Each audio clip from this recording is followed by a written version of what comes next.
Muy buenas tardes, nosotros somos el grupo número 6. Somos de la Universidad Estatal Península de Santa Elena, de la Facultad de Enfermería. Nuestro docente guía es el químico farmacéutico Joao Rodríguez Lindao, de la asignatura de bioquímica. Pues le voy a hacer una pequeña entrevista acerca del caso práctico número 2, el trabajador de una fundación. Los integrantes del grupo son Ana Cristina Lavanda Romero, Dayana Michelle Jiménez Quito, Cindy Samantha López Lindao, Elizabeth Magallanes Montalbán, Edwin Giovanni Malave Ramírez y quien le habla Karen Yamile Lucien Alvarado. Los objetivos del aprendizaje. 1. Aplicar los conocimientos de bioquímica a la comprensión de la toxicidad de los metales pesados. 2. Relacionar los resultados de los análisis clínicos con la exposición a metales pesados. 3. Comprender los mecanismos de acción de los metales pesados a nivel celular. Y 4. Desarrollar habilidades para la interpretación de datos y la resolución de problemas en el contexto de la salud ocupacional. El caso es, el trabajador de una fundición.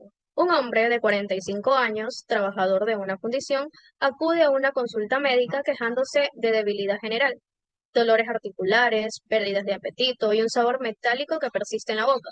El paciente refiere una exposición prolongada a humos metálicos en su lugar de trabajo.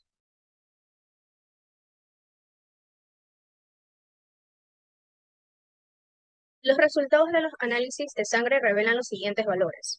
Anemia, disminución de los glóbulos rojos y hemoglobina, disminución de la actividad aminolevulit deshidratasa a la D, inhibida por el plomo. Aumento de la concentración de plomo en sangre muy por encima de los valores de referencia. La persona para esta entrevista, el profesional de la salud, es Byron Manuel Chamba Chamba. Bueno, buenas tardes con todos. Pues desde ya agradezco por su presencia de cada uno de ustedes y a la vez agradecerle por la oportunidad que me dan de aquí de poderles enfatizar un poco más sobre el tema, a tratar de lo que vamos a contestar a las preguntas que nos se refieren y nos quieran plantear la compañera. La primera pregunta. ¿Cómo actúa el plomo a nivel molecular para causar daño en el organismo? Bueno. El origen del plomo se encuentra habitualmente en el medio ambiente y presente en nuestras vidas de manera cotidiana, donde su función es puramente destructiva, actuando como un veneno que paraliza los procesos químicos vitales dentro de nuestro organismo. El plomo es un metal muy pesado que no tiene ninguna función fisiológica dentro del cuerpo humano. Por el contrario, consiste que es una molécula muy peligrosa y de alta toxicidad, donde el plomo suele ser una molécula que tiene un radio iónico y una carga muy similar a los del calcio, donde lo más importante que se debe saber es que el plomo es un mímico, donde el cuerpo es engañado por su forma y carga eléctrica, confundiéndolo principalmente como es el calcio. Eh, el plomo no se produce dentro de nosotros, sino se transmite por tres vías principales, que suelen ser digestiva, respiratoria y casi cutánea. De manera digestiva, que es la más común que se suele presentar, es al consumir ciertos alimentos contaminados de plomo o beber aguas que han pasado por túbulos de plomo o a menudo de niños que suelen ingerir productos de pintura. O a base de plomo o tierras que están contaminadas de este componente. Mientras por vía respiratoria se suelen dar cuando una persona inhala polvos o humos que contienen plomo, que suelen darse o comúnmente presentarse en trabajos de construcción, fundiciones, soldaduras o personas que se encuentran lijando paredes metálicas. También no suele ser tan importante, pero sí suele presentarse por vía cutánea. ¿En qué se da? Que es muy poco común que suelen tener algunos compuestos de plomos que suelen presentarse en ciertos maquillajes, que eso pueden absorberse espontáneamente a través de la piel. Ahora, la fisiopatología del plomo puede darse por diferentes o tres puntos muy importantes, que suele ser como mimetismo iónico. ¿En qué consiste ese mimetismo iónico? Consiste que las neuronas tienen puertas y receptores de calcio que entran, que abren y cierran. ¿Pero qué hacen esto? Las células confunden el calcio con el plomo, donde el plomo procede a ingresar adentro de las células. Y lo que el plomo ingresa dentro de las células de estas células nerviosas obstruyen la producción o la actividad de esta célula, llegando a causar que haya un bloqueo. Mientras por otro lado también podemos ver que existe otra fisiopatología, es que es la afinidad por el azufre. ¿En qué consiste eso de la afinidad por azufre? Consiste en que existen ciertas proteínas que transportan enzimas. ¿Qué quiere decir que transportan enzimas? Que estas proteínas tienen unos componentes o estructuras llamados grupos sulfodrililo. ¿Qué es ese grupo sulfodrililo? Consiste que ese es un brazo que sirve para anclar enzimas para transportar cualquier tipo de enzima. Pero ¿qué es lo que sucede en este caso? Que el plomo se adhiere a este brazo. Una vez que se adhiere este plomo a este brazo, obstruye o bloquea la manera de cómo receptar o captar esas enzimas, llegando a causar una cierta afectación dentro de nuestro organismo. En este caso es como decir que el aminoglobulénico deshidratasa. Consiste que esa es una molécula que se produce en el hígado y en el músculo. Pero ¿qué pasa? Que el plomo obstruye esta enzima y cuando obstruye esta enzima no permite transportar para poder producir hemoglobina y cuando no hay bastante hemoglobina produce una anemia o falta de oxígeno. Otra causa más es la de proceso de sustitución ósea. ¿En qué consiste eso? Es donde el hueso es un tejido vivo que constantemente está absorbiendo y liberando minerales, como es el calcio, cuando las personas presentan afectación por plomo en la sangre. Las células osteoblastos que están dentro de la médula ósea transportan estas células, a estos plomos. ¿Qué hacen que los plomos se dirigen adentro de la médula ósea del hueso? Una vez que el plomo está dentro de la médula ósea, el plomo empieza a destruir a la médula ósea, llegando a hacer a que no produzca los suficientes glóbulos rojos. Eso es enfoque a la primera pregunta, Karen. Gracias por su respuesta. 2. ¿Por qué la anemia es un síntoma común en la intoxicación de plomo? Bueno, dentro de la anemia es un síntoma común. ¿Por qué? Porque ese plomo interrumpe el proceso de fabricar hemoglobinas, donde bloquea la cadena de montaje o formación de moléculas que son encargadas de transportar oxígeno en nuestro organismo. Por otro lado, un glóbulo rojo sano en la circulación del flujo sanguíneo, el plomo se adhiere a estas membranas de los glóbulos rojos. ¿A qué? A causar a que se produzca una deshidratación. Una vez que se produce una deshidratación de los glóbulos rojos, ¿qué hacen los plomos? Empiezan a destruirlos completamente, haciendo que, como les comentaba la vez pasada, el calcio los confunde con los del plomo. Entonces el plomo ingresa internamente adentro de los glóbulos rojos, causando una hemólisis. También otro aspecto muy importante es dentro del riñón. Cuando el plomo llega a nivel de los riñones o adentro de la estructura glomerular, ¿qué produce? Produce una obstrucción de las paredes, haciendo que la célula no produzca la estimulación de eritropoyetina. ¿Y qué es la eritropoyetina? La eritropoyetina es una célula que estimula la médula ósea a que produzca más glóbulos rojos. Entonces el plomo quiere decir que es un componente, una molécula muy fuerte y letal que llega a afectar dentro de lo que es el sistema sanguíneo. Interesante. Siguiente pregunta. ¿Qué otros órganos pueden verse afectados por la exposición al plomo? Bueno, existen ciertas afectaciones de órganos que pueden causarse, como podría ser el sistema nervioso central. ¿En qué consiste eso? Claro, afecta también. Dentro del sistema nervioso se suele dar más en niños, ya que la barrera hematocefálica que se encuentra a nivel cerebro es más permeable, donde el plomo sustituye el calcio en las barreras terminales de las células nerviosos y esto provoca una liberación espontánea de un neurotransmisor que se llama gluconato.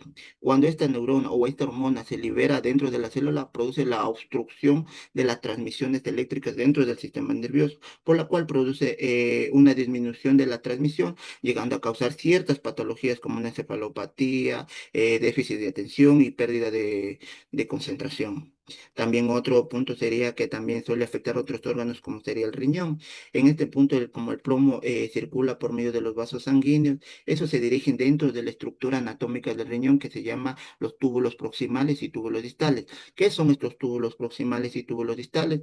Estos túbulos proximales y distales son por donde se produce la transposición o la eliminación de orina. Estos túbulos están revestidos de células endoteliales. Cuando estas células endoteliales llegan a estar en contacto con los plomos, ¿qué hacen? Obstruyen, destruyen esas paredes, así causando a que no se produzca la eliminación de plomo, llegando a causar un aumento de una hipertensión o una insuficiencia renal crónica.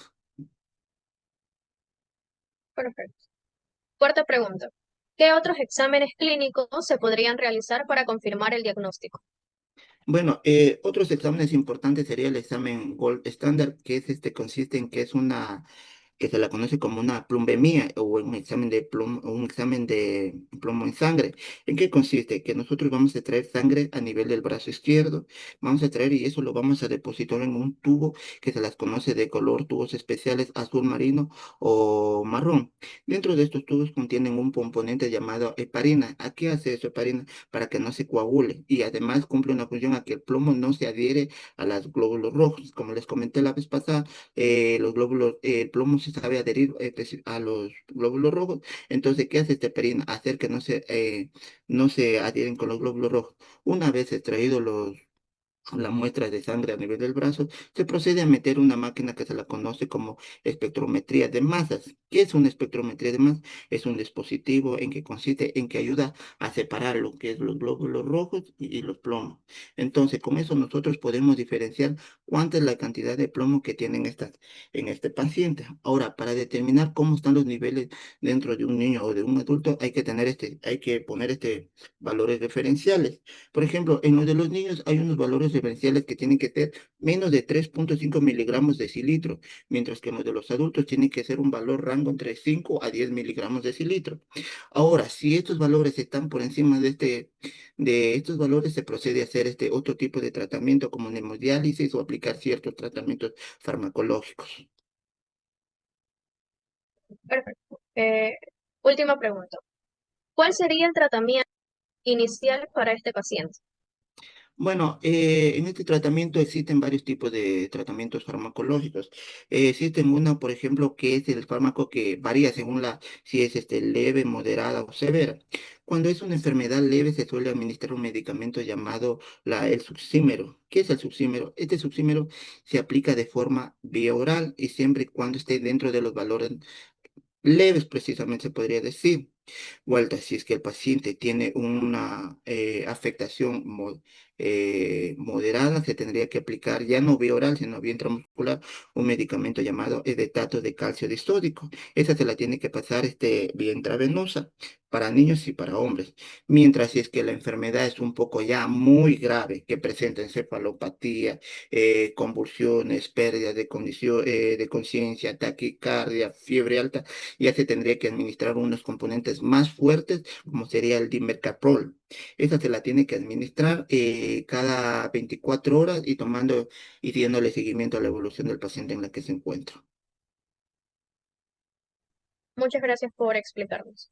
Y a continuación le voy a hacer una pequeña entrevista al licenciado en enfermería Juan Clever Aquino Gonzabay. Primera pregunta. ¿Cómo actúa el plomo a nivel molecular para causar daño en el organismo? El plomo puede interferir por varias enzimas y procesos celulares importantes. Se une a proteínas y desplaza los minerales como es el calcio, el hierro, el zinc. Esto puede alterar la comunicación de las células nerviosas y produce un estrés oxidativo, dañando las membranas celulares. Además, afecta la producción de hemoglobina necesaria para transportar oxígeno a la sangre. Ya. Segunda pregunta. ¿Por qué la anemia es un síntoma común en la intoxicación por plomo? Ya, la anemia ocurre porque el plomo bloquea las enzimas necesarias para fabricar la hemoglobina.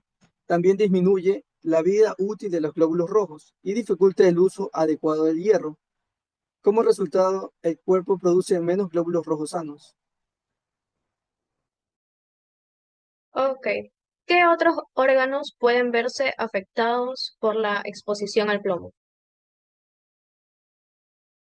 Ya, el plomo afecta el sistema nervioso central, afecta los riñones, el hígado, el sistema cardiovascular, los huesos y el sistema reproductor.